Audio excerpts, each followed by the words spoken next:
If you were listening to yesterday's show, you'll know I was talking to one caller, Kevin. The work involved in caring for somebody, and believe me, everybody, I'd say, that cares for somebody, they do it for the love of the person. I know. It's your wife, isn't it, Kevin, that you care for? Yeah, I've been caring for my wife now for the last 11 years. Kevin was talking about the fact that he couldn't get respite care for his wife this coming July. And I told Kevin on the show that we would get in touch with the service yesterday afternoon. And when Kevin spoke to us, when he got in touch back with us yesterday, it was done. It was all sorted.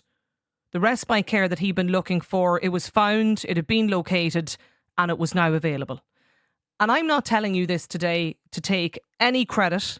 I'm telling you this today because I think it's actually a disgrace that Kevin and others like Kevin and other callers to this programme, and those of you who've emailed us overnight, that you have to contact us and pour your heart out to the nation on yesterday afternoon's show to get that one break. It's often that one break that you're entitled to over a 12-month period. And people shouldn't have to do that.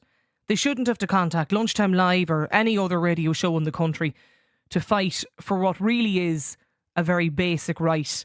And because let's face it, they're saving the state a fortune in caring for their loved ones at home.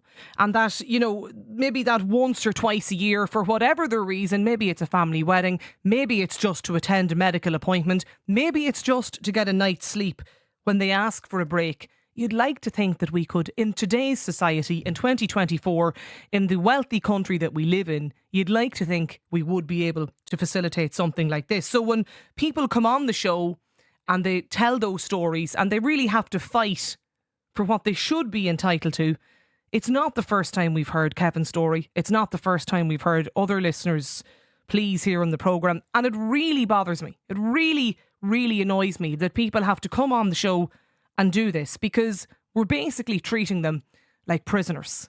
And let's be honest, we actually treat convicted criminals better.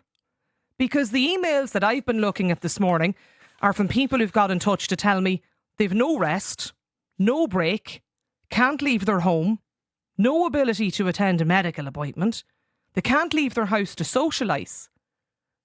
It's modern day slavery. And we really should be disgusted with how we're treating our carers.